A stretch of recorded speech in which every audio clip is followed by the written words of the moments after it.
Hey guys, welcome back to the Brentford save. Thank you for all of your feedback on the last couple of episodes. I have addressed the issue of expiring contracts. There were a handful that were going, one of which including our star centre-back Christopher Ayer. He has been re-signed or has signed a new extension. We've got a couple of youngsters, or a handful of youngsters actually, that are expiring that I'm not that bothered about renewing. Pontus Jansson, I'm not sure whether to let his contract expire and have him leave the club, or to offer him a contract extension and just keep him as part of the squad moving forward. I'm kind of leaning towards letting his contract expire and then signing someone else rather than having him as kind of my backup centre-back. I'd perhaps like to improve slightly if possible. So that's my preference. Let me know what you guys think in the comment section down below. Of course, please do keep your thoughts coming with regards what to do with our 30-ish million pounds to spend in the upcoming January transfer window. We made a tactical change in the last episode, which worked wonders,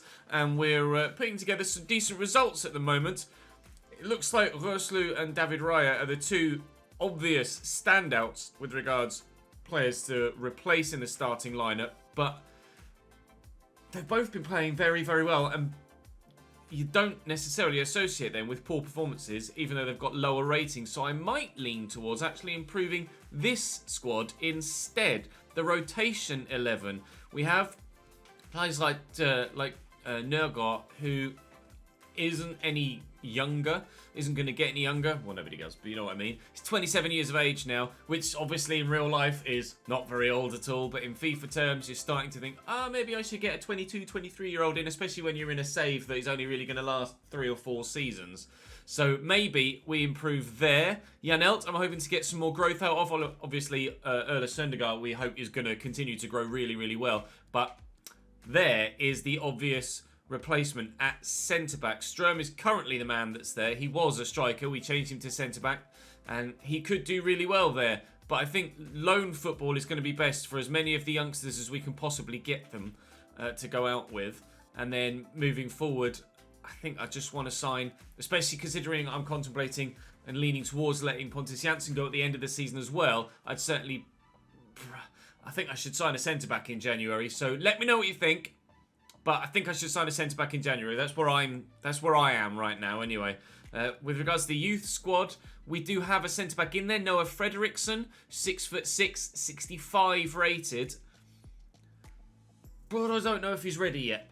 I think a loan spell for him might be the option. And then maybe he is the Pontus Jansson replacement. And we bring someone else in to come alongside Fredriksson next season perhaps. Or the season after, because he's obviously only 15 at the moment and I can't call him up. Philip Rasmussen is still growing, up 2 to 64, but still not the finished article or close enough to it. And we'll certainly need a loan spell to improve his overall rating before he's really in with a shout of getting into our 11 or even into the match day squad. So we start with Wolves today. As you can see, they are right behind us in the league. We've also a game in Europe against Dynamo Kiev. We've Manchester City in the Premier League, who are currently 5th, although they have a game in hand. And then we end with Burnley, who are 14th. So Wolves 12th, Burnley 14th, 3 points behind us, respectively. So difficult games, you'd imagine, today. Since the change in formation, we battered Servette. We somehow managed to beat Chelsea in a sim, drew with Arsenal, but lost to Tottenham. So the change in formation really seemed to work in Europe, and it's paid dividends in the league as well, with a win over Chelsea and a draw against Arsenal. So I'm very happy with it so far, considering the episode before that we were a bit dodgy, to be honest. We've been a bit hit and miss so far this season. We're hoping to have plenty more hits between now and January at least, before we then look to improve the squad yet further. So we'll start with Wolves at home, and then we'll take it from there and hopefully have ourselves a decent run into the transfer window. Drop today's episode a like if you enjoy, of course. Make sure you're subscribed to the channel so you don't miss out on any more of this series, or of course FIFA 22 when it comes. It's just around the corner, and I'm streaming this afternoon over on Twitch, link in the description down below. It's the Canadian Grand Prix on F1 2021 today. If you want to watch any of the edited highlights, etc., then there's a link in the description to the seconds channel as well. Right, I'm apparently leading goal scorer in the league right now, and everybody in the top 8 has scored 7 goals. Who's my top goal scorer? Is Ivan Toney back at the top yet? Oh, yes. By a long way. By a long way. Although 12 of those goals have come outside of the Premier League. But 5 goals, yeah, certainly my top goal scorer is still in the Premier League. 3 with Matthias Jensen is the next closest. So we're not scoring that many domestically. We really need to improve that. Let's start by doing so against Wolves. Wolves arrive at the Brentford Community Stadium with Jose Sarr in goal, Semedo, Bolly, Pau Torres, Jimiciti, and Johnny, Morgan Gibbs-White and Ruben Neves, Francisco Trincao, Raul Jimenez, who is one of those goal scorers on 7 goals, and Pedro Neto.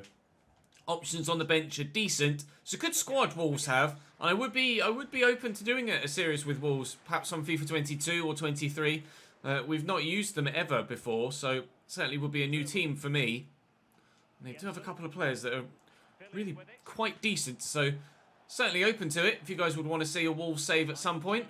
Ivan Toney just running around in a circle, but does find Jay Da Silva, and he's gone again. I'll look for him. Oh, it's a bit loose. I'll try and bring it back. Has he kept it in play? Yes, somehow. Philip Billing across quickly to Matthias Jensen. There's Mbermo, early shot, early goal. We lead by 1-0. All thanks to Ivan Toney somehow keeping that ball in play on the far side.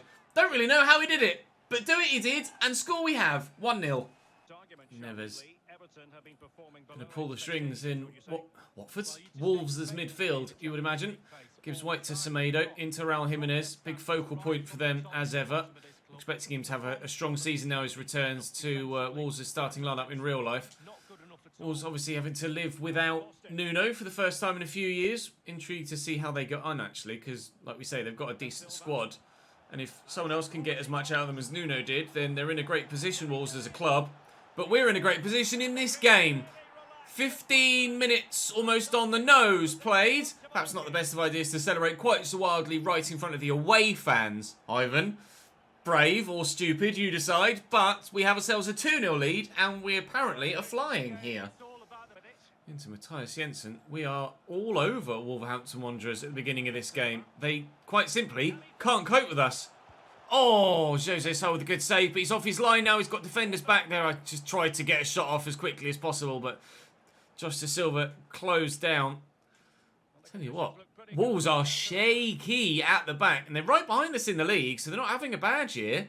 We're 11th, they're 12th, I think it was, before the beginning of the game. Only a point's difference between our respective starts to the season.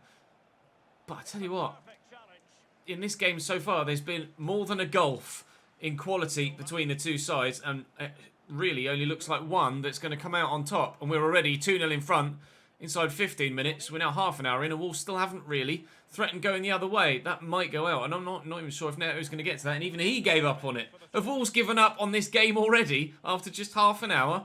Are we that impressive that they're like, there's nothing we can do here, we might as well just give up? I hope they do. Do my goal difference a world of good. Pedro Neto. Down the left-hand side for Wolves.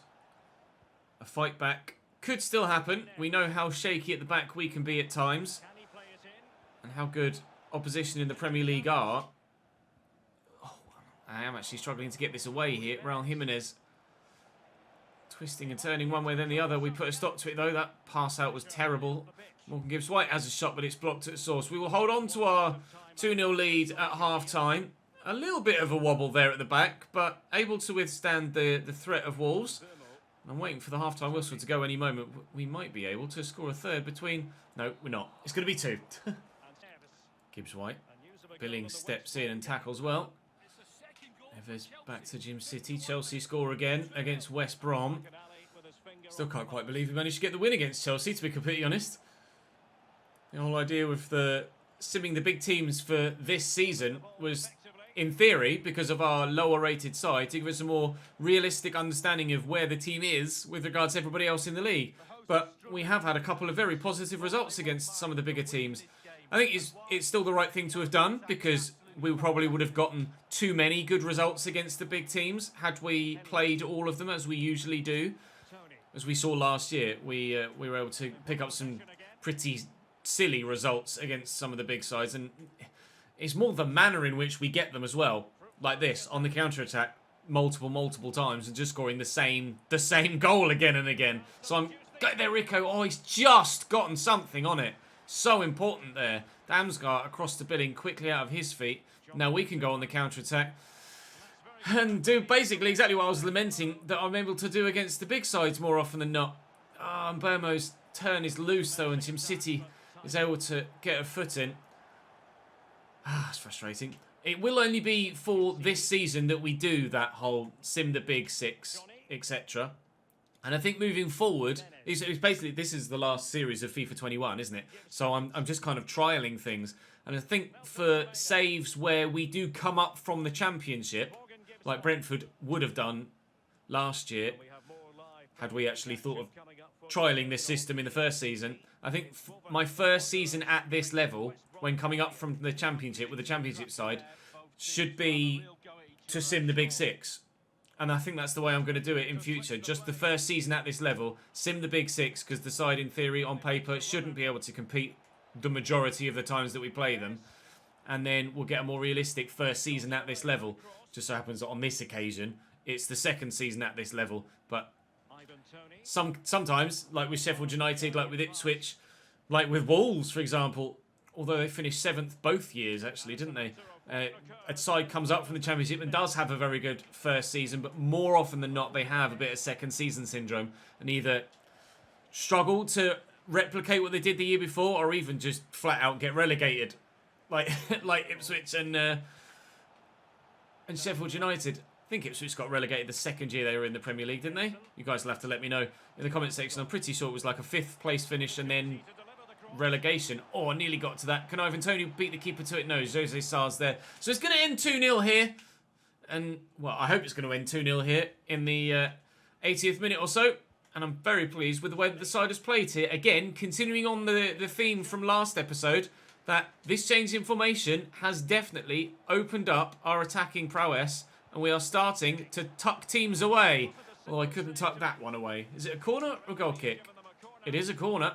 So as they start doing enough, Trincao going off for them. We'll whip this towards the penalty spot-ish. Almost exactly on the penalty spot. Christophe Reyer gets that. Damsgaard. That's going in, is it? No, it's going wide. There's the final whistle. All of the goals came in the very early stages of the game. 2-0 up by the 15th minute. 2-0 up at the 90th minute.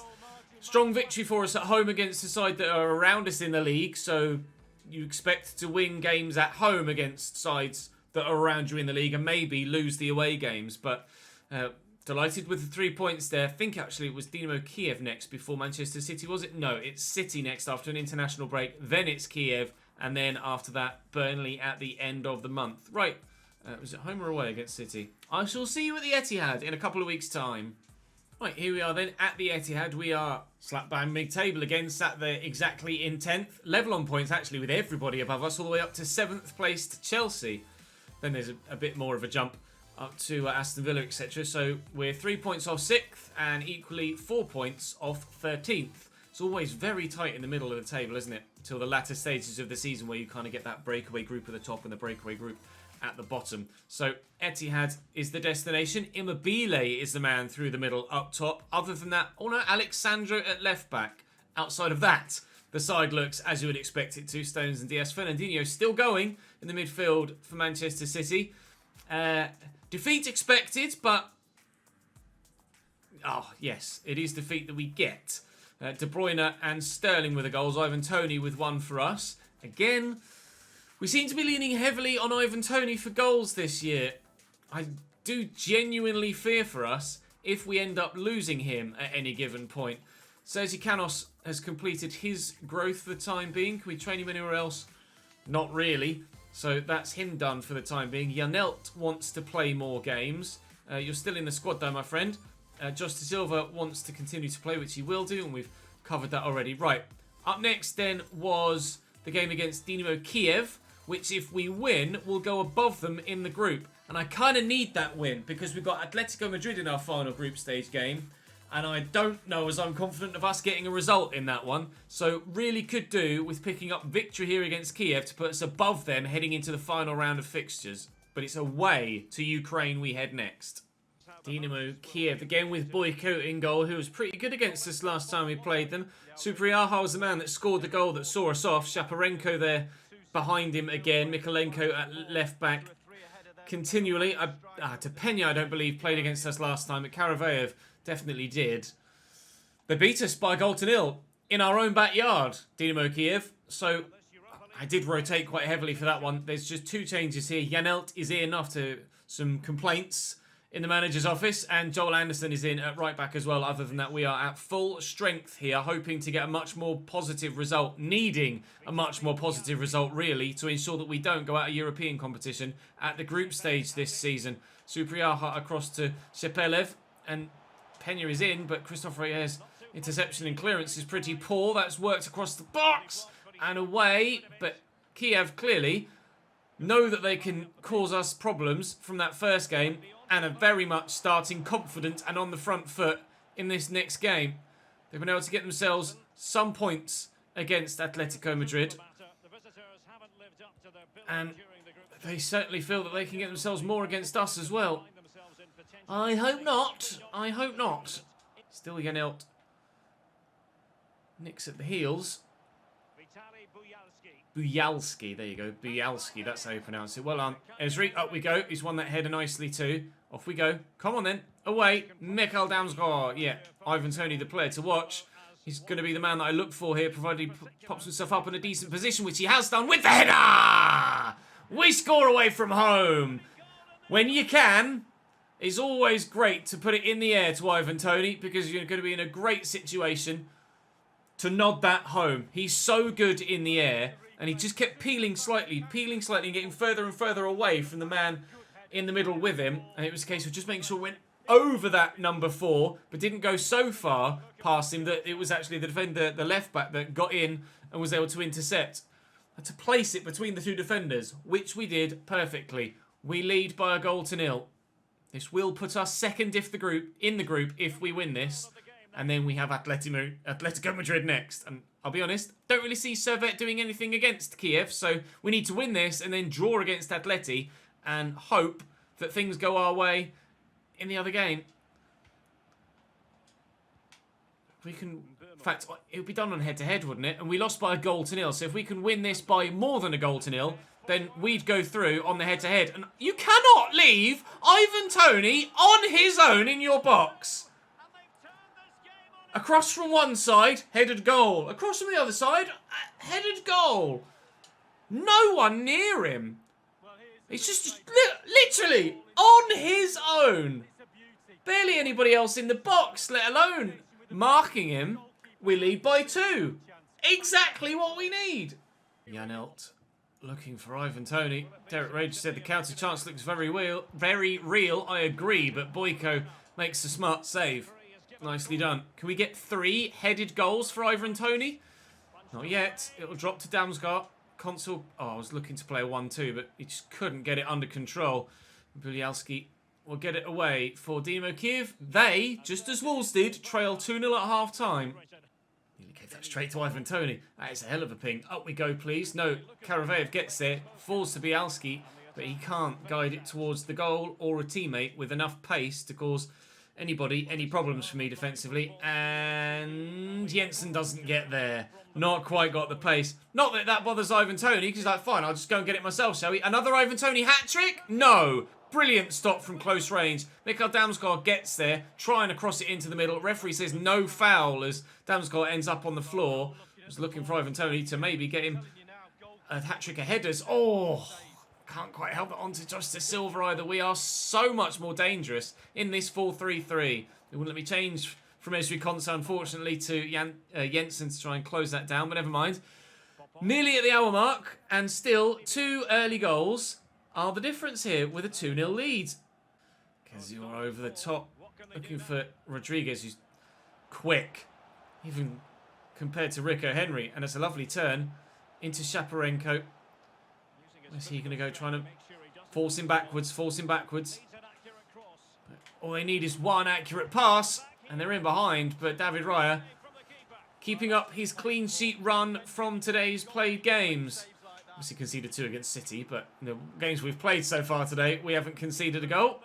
And so long as that continues to be the case, we'll be very happy with the way that things stand in the Europa League, heading into the final group stage game against Atletico Madrid tomorrow. Chaparenko around the corner to Bialski. Shaparenko again into Shepelev. And I just got caught in no man's land. He's missed the target there, Bizadin. He's just come on to try and get them back in the game. And he had enough time and space there to take a touch, settle himself. He's tried to catch the keeper off guard and it hasn't worked. That was really dangerous. I got caught underneath the ball there with the defender, Ezri Konsa, and there was just nothing I could do. I couldn't close the man down because then he would have just played the pass that he played anyway, and I couldn't not close the man down because then he would have just raced through on goal himself.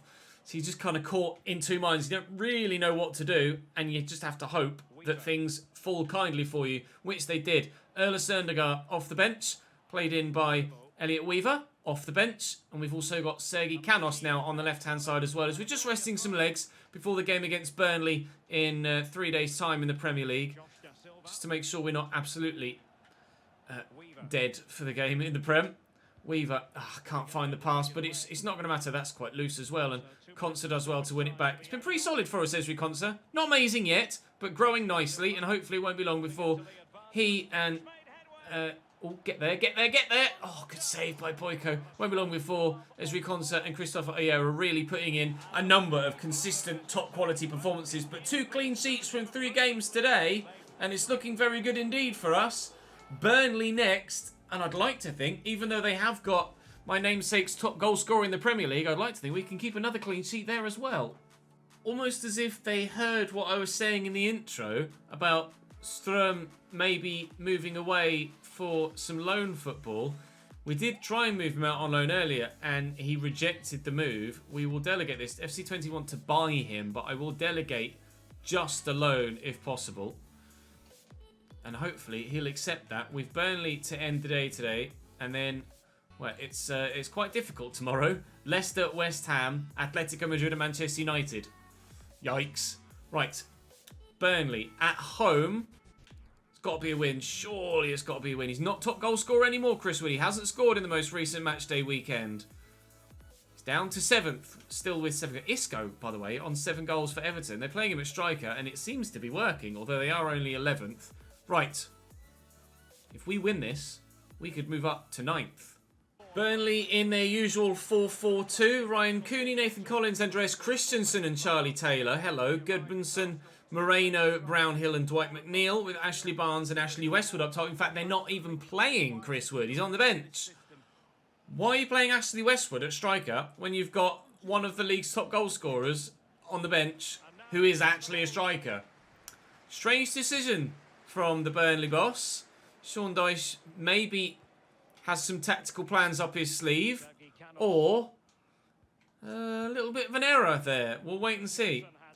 I imagine it's more error than tactical genius, but I won't write it off. It might be tactical genius. Gia Moreno forward to Westwood. Janssen actually showing a little bit of nice footwork there. And this is a well put together move. Sko down the left-hand side. What's your crossing like? That's an excellent delivery. Oh my God. Ivan Toney with another headed goal. But what about the cross as well? Robert Sko in to the starting lineup because of the nature of the fixture list. Really, games coming thick and fast at the moment as we head towards Christmas and we're ending the European group stage as well. But that delivery, could Pope come and claim that? Potentially so. The header from Toney, though, arrived at just the right time between the defenders again. And certainly over the line. Only just there, but it will, as it plays on, go slightly further over the line. There you go. White pauses at the previous moment. I have no idea. Maybe it pauses at the moment that it officially crosses the line and then just plays on as it crosses the line further. His 8th goal of the Premier League season. One more now than Burnley's Chris Wood. And he'll be on the top goal scorer charts himself, Ivan Toney now. I hope, anyway, unless everybody else has started to score goals too. Still, though, he's kind of the only man that's scoring for me in the Premier League. We are so heavily reliant on Ivan Toney. I am really concerned that we're a one-man team. Last year, we were a two-man team as Josh De Silva was scoring them too, but he's been quiet this year. I mean, provided Ivan Toney stays fit, we won't have any problem scoring goals. Tried to step in with Damsgaard, couldn't get there. Goodmanson, Philip Billing. Well, fouls him apparently. I didn't press tackle, I was just trying to stick with him. Is he going to get booked for that? No, he isn't. Free kick then for Burnley. Goodmanson to deliver on his left. And it's not bad, but it's not great. Pontus Jansson clears. Cooney just gets there. Gets it under control. Goodmanson back to him again. The right back looking to get down the line for a second time. Goodmanson crosses on his right this time, but it falls kindly for him as it rebounds off some shins, and he's still going. And there was a pen. He didn't go to ground, but it certainly caught him in his stride. Stumbles, and Christophe Royer has given away a penalty there. Excellent movement by Goodmanson, just sweeping the ball, scooping the ball to the left-hand side there as he looked to maybe be shooting at the near post, so I committed to a tackle or shot block. Ashley Barnes from the spot. Still we keep our clean sheet. We've been making a habit of saving penalties recently. Dwight McNeil and Brownhill trying to work it again, but I'll just get rid of this. Can we win that header? No. But it is a free kick for handball, is it? Oh, it would have gone their way, in fact. There we go. Philip Billing stepped in. Come on then. Søndergaard looking for Billing again. To De Silva. To Ivan Toney through the gap. He perfectly arrived on time for the header. And the run was perfectly timed for the through ball. But the shot past the post. Ivan. Oh, that should be 2. McNeil brings that down. Verslu trying to stop the cross. But got caught there. And Josh Brownhill into Ashley Barnes. Missed the penalty, trying to make up for it, but couldn't there. Why Erla Søndergaard left that, I'm not sure. But I will look for Søndergaard here, and he'll quickly sweep it round the corner for Sergi Canos. And Ivan Toney's arriving. Now this time he's got to make it 2. Ivan! All of the goals with his head today, but his feet don't work. Or at all. Ivan Toney, what's happened to you, my friend?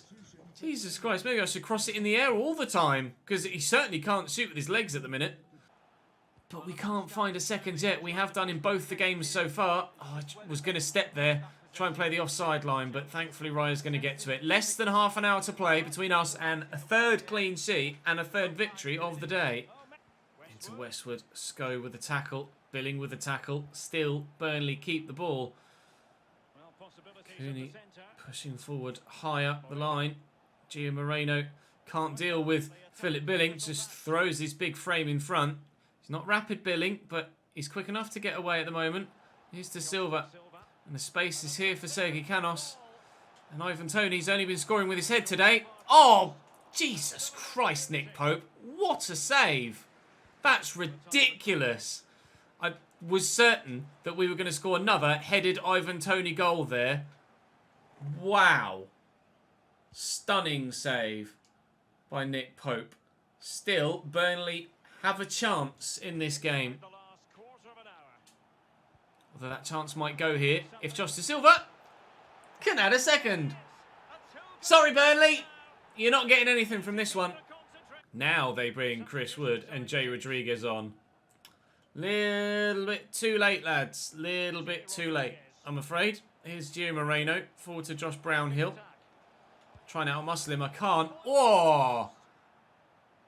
Burnley can probably count themselves unlucky not to have had at least one goal in this game. With that effort there and a missed penalty, they could easily have gotten themselves a point from this fixture, but it will be nada. Zip. Nothing. Zilch, I'm afraid, for them. We're going to win another game by 2-0. I hope, yes. Now Damsgaard's won that back. We'll hoop it forward, and the ref should and does blow the final whistle. This side is clicking, and it's finally starting to show the promise that we know that it has. This second season is going very, very well. Only have 32% possession in that game. Burnley dominating the ball. Unheard of. We are up to 9th with Leicester to play next, who are 13th, but obviously are an extremely good team. And my squad is probably still not fully recovered from the game against Burnley. It's going to be a really difficult month of December. A really difficult month of December because we need results in the Prem and we need result in the Champions League as well if we can get it. So we're going to have to manage the squad as best we can. Tomorrow is going to be a very, very difficult set of fixtures. Leicester, West Ham, Atletico Madrid and Manchester United. We simmed Atleti and we simmed in the first game, but I might play Atleti at home to try and get that point, and then we'll sim Manchester United tomorrow. big, big games. Our future hangs in the balance in Europe, but things are weighted in our favour. We'll hope that they can continue to be. Drop the video a like if you've enjoyed. Subscribe to the channel if you haven't already to make sure you don't miss out on any more. And I will see you tomorrow.